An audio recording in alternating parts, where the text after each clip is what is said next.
क्योंकि अगर आप जैविक खेती में आना चाहते हो और अगर आप कठिन परिश्रम और हार्ड वर्क करना चाहते हो, मेहनत कर सकते हो, तो आप जैविक खेती कर सकते हो। क्योंकि वगैरह भी कराए, साउथ की मूवी वगैरह भी मैंने काम किया हुआ है, तो वो सब कुछ छोड़ के और उसके बाद फिर मेरे को जब मम्मी को कैंसर हुआ था, वहाँ से मुझे लगा था कि ये सारी चीजें मुझे ऑर्गेनिक तरीके से करनी चाहिए। किसान भाइयों, आज हम एक जैविक कृषि फार्म पर आए हैं।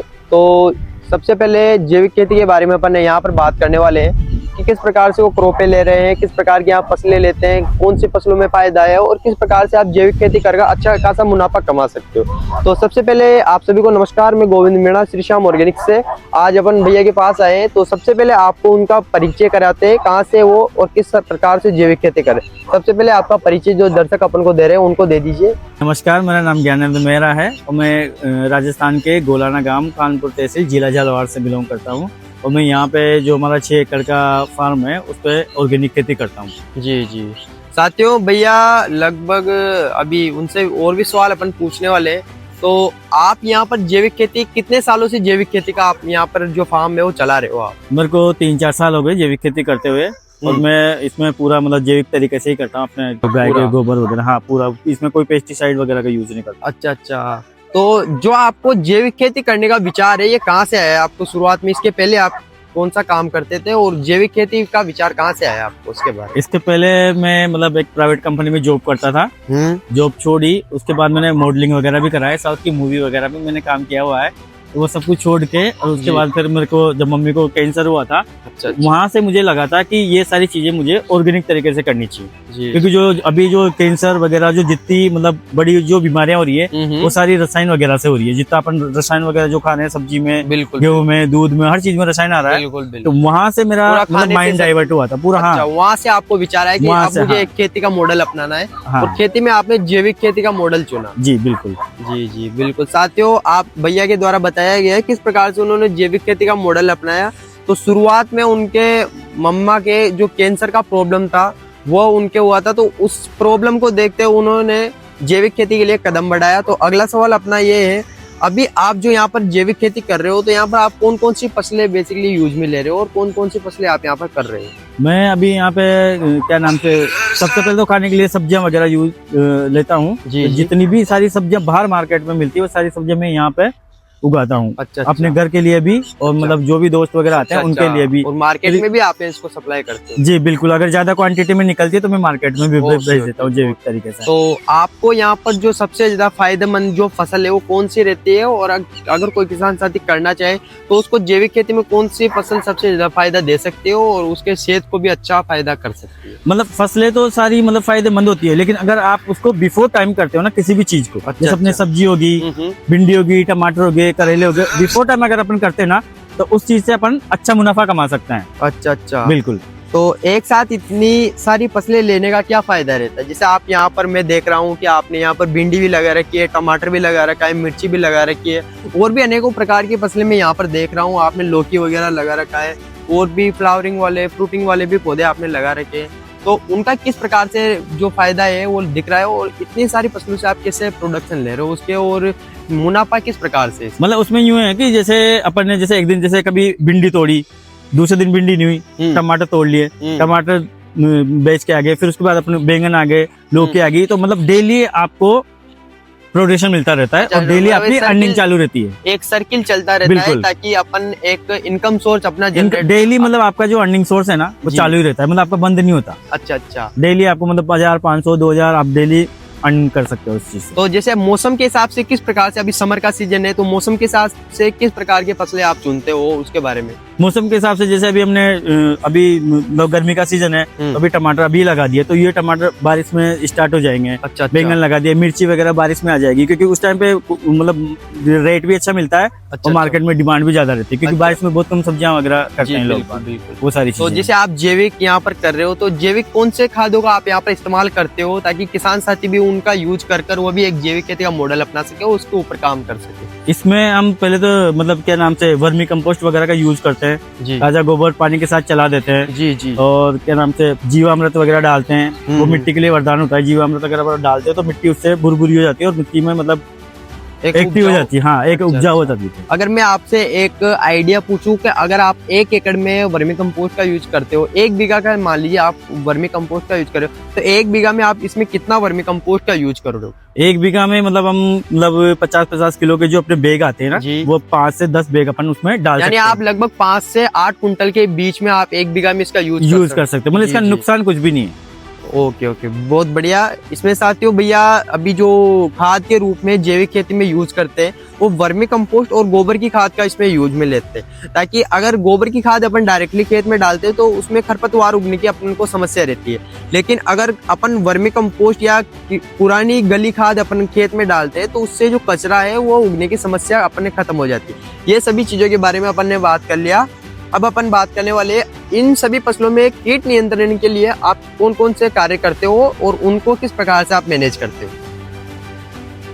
कीट नियंत्रण के लिए जो मैंने बना रखे हैं वो जैसे नीमास्त्र वगैरह है, जी, उनका जी। स्प्रे कर देते हैं। जी गोमूत्र चूने का स्प्रे करते हैं। जी ब्रह्मास्त्र वगैरह बना रखे हैं। जी जी जी। वो सारी चीजें जो बना रखी है उनका स्प्रे करता हूँ मैं। अच्छा, बाकी और अच्छा। किसी भी चीज का स्प्रे नहीं करता। तो गोमूत्र और चूने का किस प्रकार से रिजल्ट रहता है? गोमूत्र चूने का सबसे बेस्ट रिजल्ट रहता है। उसमें मतलब जो आपकी जो फसल है ना वो एकदम मतलब बहुत शानदार रिजल्ट देती है। मतलब अच्छा। फ्लावरिंग अच्छी आती है और फसल पूरी एकदम खड़ी की खड़ी रहती है। अच्छा अच्छा हाँ। अच्छा। तो ये अपन ने कीट नियंत्रण के बारे में बात कर लिया, फसलों के बारे में बात कर लिया। अब बात आती है सिंचाई प्रणाली आप कौन सी इसमें यूज में लेते हो? अपन देखते हैं फोगर सिस्टम रहता है, ड्रिप सिस्टम रहता है, सारणी सिस्टम रहता है और अपन नर सिस्टम, कुआ सिस्टम, इन सभी में से आप कौन सा ज्यादातर यहाँ पर अपने फार्म पर यूज करते हो उसके बारे में थोड़ा बताओ। अभी हमने हमारे सबसे ज्यादा मैं अपने जो ट्यूबवेल लगा रखा है ना उसी का यूज करता हूँ। मतलब कुछ जो ड्रिप सिस्टम का यूज ड्रिप सिस्टम का यूज करता हूँ मैं सारा पूरा।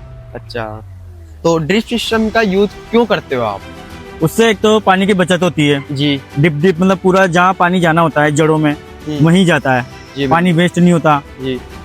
मेहनत बच जाती है। अच्छा अच्छा, तो ड्रिप सिस्टम का आप यूज करते हो तो पौधे की ग्रोथ बढ़ाने के लिए आप ग्रोथ प्रमोटर में उसका किस चीज का यूज करते हो? जैसे पौधे में अपन कोई सी चीज को करते हैं तो अपन को एक डोज देनी पड़ती है, जैसे वर्मी वॉश हो गया और भी जैविक टॉनिक होते हैं, उनके बारे में भी अगर आपको थोड़ा बता सको। मैं ना वर्मी वॉश का इस्तेमाल करता हूँ। वर्मी वॉश मतलब पौधों की ग्रोथ बढ़ाने के लिए सबसे बेस्ट टॉनिक है। जी जी हाँ, अपन ने इन सभी चीजों के बारे में बात कर लिया। अब खर्च और मुनाफे पे अपन आते हैं कि कितना इसमें खर्च लगता है और मुनाफा कितना है।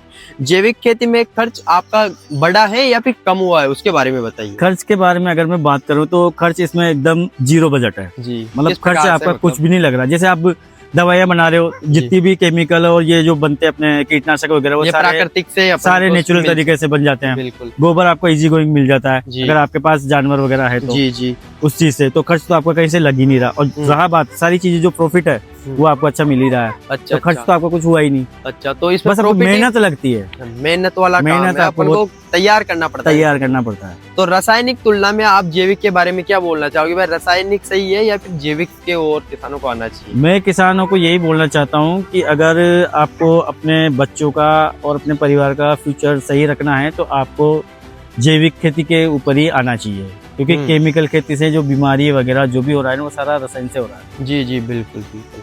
जैसे सर आप यहाँ पर जो भी जैविक सब्जियां करते हो तो उनको आप सेल कहाँ पे इसका मार्केट कहाँ पे है? या लोकल में करते हो या फिर कहीं और जगह इनको आप सेल करते हो? सबसे पहले तो मैं जो भी सब्जियां वगैरह निकलती है, अगर ज्यादा क्वांटिटी में निकलती है तो मैं मार्केट में देके आ जाता हूँ। हमारे पास में मंडी है। अच्छा अच्छा। और मतलब जैसे कम होती है तो हमारे गांव में सप्लाई कर देते हैं हम जी, लोग। जी। मतलब गांव के जो भी मेरे दोस्त वगैरह और गांव वाले जो भी आते हैं ना वो यहाँ से फ्री में तोड़ के ले जा सकते हैं। अच्छा ऐसी अच्छा। कोई वो नहीं है प्रॉब्लम। अच्छा, मार्केट में क्या मुझे लगता है जहाँ तक जैविक सब्जी आप करते हो तो उनका अच्छा खासा रेट मिल जाता है आपको? नहीं, अच्छा अगर आप जैविक के हिसाब से जाते हो बेचने के लिए तो आपको रेट अच्छा मिल जाता है। अच्छा हाँ, तो रेट में किस लिए रेट उनका ज्यादा मिलता है? मतलब रेट जैसे केमिकल वाली जो सब्जियां हैं 10 रुपए किलो 15 रुपए किलो अगर मिल रही है ना तो मेरी सब्जी 20 रुपए 25 रुपए किलो आपको मतलब 10 रुपए 20 रुपए मुनाफा ज्यादा ही मिलता है। अच्छा हाँ, आपने लगभग 2-3 मंथ पहले जो यहाँ पर मटर की क्रॉप ली थी उसमें आपको कितना मुनाफा हुआ उसके बारे में थोड़ा बताइए। मटर की जो मैंने क्रॉप ली थी मतलब ये आधे बीघा की थी, उसमें कम से कम मेरे को 60-70 हजार रुपए का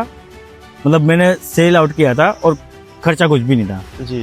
तो मतलब मेरा कम से कम 30-40 हजार रुपए का प्रॉफिट था मेरे को। जी, तो ये अपना प्रॉफिट हो गया। अब आते हैं आपके अनुभव के ऊपर जो आपने यहाँ पर जैविक तरीके से खेती की, तो इसका आपका कैसा अनुभव रहा कि आपने यहाँ पर मिट्टी में कैसा बदलाव आपको देखने को मिला, तो उसके बारे में भी थोड़ा बताइए। बदलाव तो बहुत कुछ था, मतलब जो पहले हम करते थे उसमें मिट्टी मतलब बहुत ज्यादा सख्त थी, और जी, अभी जी। जो मैं करने लगा हूँ तब से मतलब मिट्टी मतलब बहुत नॉर्मल तरीके से और भुरभुरी अच्छा हो अच्छा रखी है। हाँ, लोग कहते हैं कि जैविक खेती जब अपन करते हैं तो प्रोडक्शन यानी उत्पादन में अपन को थोड़ा गड़बड़ देखने को मिल सकता है, तो उसके बारे में आपका क्या कहना है कि अगर अपन जैविक खेती करते हैं तो उसमें किस प्रकार से रेशियो रहता है? मतलब स्टार्टिंग में अगर जैसे अपन जैविक खेती करते हैं तो 1-2 साल आपको मतलब पेशेंस रखना पड़ता है, तो उसमें आपका प्रोडक्शन नहीं आएगा। लेकिन तीसरे साल जब आप करने लगोगे ना, तीसरे चौथे साल में आपका प्रोडक्शन जस्ट डबल हो जाता है, डबल हो जाता जस्ट डबल हो जाता है केमिकल के अपेक्षा। है। अच्छा अच्छा उसमें आपको रिजल्ट शुरुआती मिलेगा। साल 2 में कम साल हो आपको पेशेंस रखना पड़ेगा बस। और जो यहाँ पर आप जैविक खेती कर रहे हो तो यहाँ पे लोगों का रेस्पॉन्स कैसा रहता है? जो आपके यहाँ फार्म पर आते हैं तो उनका क्या रेस्पॉन्स रहता है यहाँ? रेस्पॉन्स सबका अच्छा रहता है, क्योंकि आज पब्लिक भी आजकल जागरूक हो चुकी है, सबको पता है कि मतलब केमिकल वगैरह से क्या चीजें हो रही है। तो जो भी आते हैं मैं बोलता हूँ कि ये मेरा ऑर्गेनिक फार्म है, मैं सारी चीजें ऑर्गेनिक करता हूँ, तो मतलब मोटिवेट ही करके जाते हैं। मतलब ऐसा नहीं बोल के जाते कि अरे नहीं ये ऐसे मत करो वैसे मत करो, वो वाली सही चीजें। चीज। मतलब रेस्पॉन्स अच्छा मिल रहा है तो मुझे थोड़ा मोटिवेशन में मिलता है, बिल्कुल सही बात। हाँ। तो इन सभी चीजों के बीच में आपको ऐसा नहीं है भाई यहाँ पे इस मुकाम तक आज आप जैविक खेती कर रहे हो, जैविक फार्म चला रहे हो, तो इन सभी में आपको कुछ समस्याएं भी आई होंगी, कुछ चुनौतियां भी आई होंगी, तो उन चुनौतियों के बारे में भी आप थोड़ा बता सकते हो? मतलब समस्या और चुनौतियां तो मेरे सामने इतनी सारी आई थी कि मतलब मैं अगर एक मतलब जो चुनौतियां मेरे को आई ना इसमें ऑर्गेनिक खेती के अंदर, जी। तो मतलब मेरे पास से मतलब गाय भैंस वगैरह कुछ भी नहीं होते हुए भी अच्छा मतलब मैं मई जून की बड़ी गर्मी में मतलब गोबर के लिए इधर उधर मतलब भटकता रहता था, गोबर कलेक्ट करके लाता था। वर्मी कंपोस्ट मैंने बनाया, केचुए कहीं से लेके आया, अच्छा वो सारी चीजें करके और फिर मैंने पूरा अच्छा, इन सभी चुनौतियों का आपने सामना किया। आपको जब यहाँ पर गोबर उपलब्ध नहीं होता था तो आप गांव से इकट्ठा करके लाते थे। हाँ, मैं गांव तो से इकट्ठा साथियों करके ये लाता था। कितनी प्राउडली बात है कि किसान साथी जब घर पर गाय भैंस ना होने के कारण गोबर आसानी से उपलब्ध नहीं हो पाता था, तो उसके लिए भी किसान साथी अपना रोड पर जहाँ पर गाय रहती है, गाय सुनी रहती है, तो उनका गोबर कलेक्ट कर कर अपने यहाँ पर इस कृषि फार्म को उन्होंने डेवलप किया, और उन सभी समस्याओं का सामना करते हुए उन्होंने अपने कृषि फार्म को बनाया। और जैसे इसके अलावा कोई और चुनौतियां भी आपके सामने आए हो?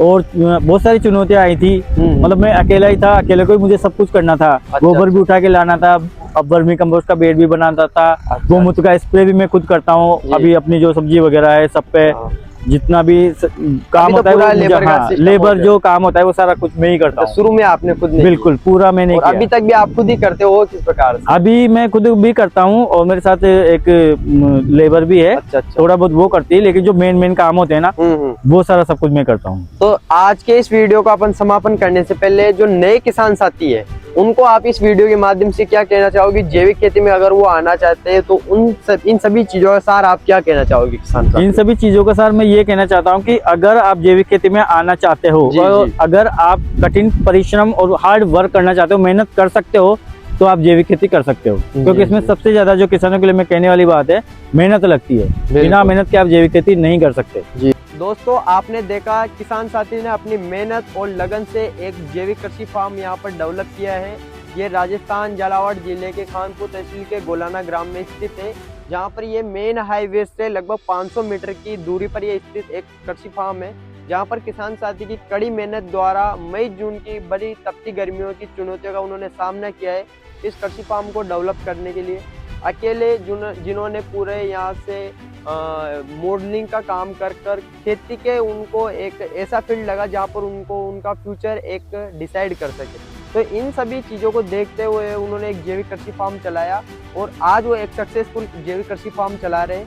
आज की इस जानकारी के लिए इस वीडियो को ये समाप्त करते हैं। इस वीडियो को ज़्यादा से ज़्यादा किसान साथियों तक शेयर करें और जो जैविक खेती करना चाहते हैं वो भैया से उसकी भी जानकारी ले सकते हैं। जो किसान साथी अगर यहाँ पर आना चाहे तो उनको लिए आप क्या बोलना चाहोगे? वो यहाँ आकर ट्रेनिंग ले सकते हैं। मैं उनको पूरा जो कीटनाशक वगैरह और जो भी चीज़ें मैं बनाता हूँ और जिस तरह से स्प्रे करता हूँ, कितनी क्वांटिटी में करना होता है, सारी चीज़ें मैं उनको यहाँ पर बता सकता हूँ ट्रेनिंग के माध्यम से। बिल्कुल साथियों, अगर आपको यहाँ पर कृषि फार्म को विजिट करना है, जैविक खेती के बारे में आपको जानकारी चाहिए, तो स्क्रीन पर भी आपको नंबर और एड्रेस मिल जाएगा। आप वहाँ से हमसे संपर्क कर हमारी कृषि फार्म को यहाँ पर विजिट कर सकते हो और एक सक्सेसफुल कहानी का आप भी एक हिस्सा बन सकते हो।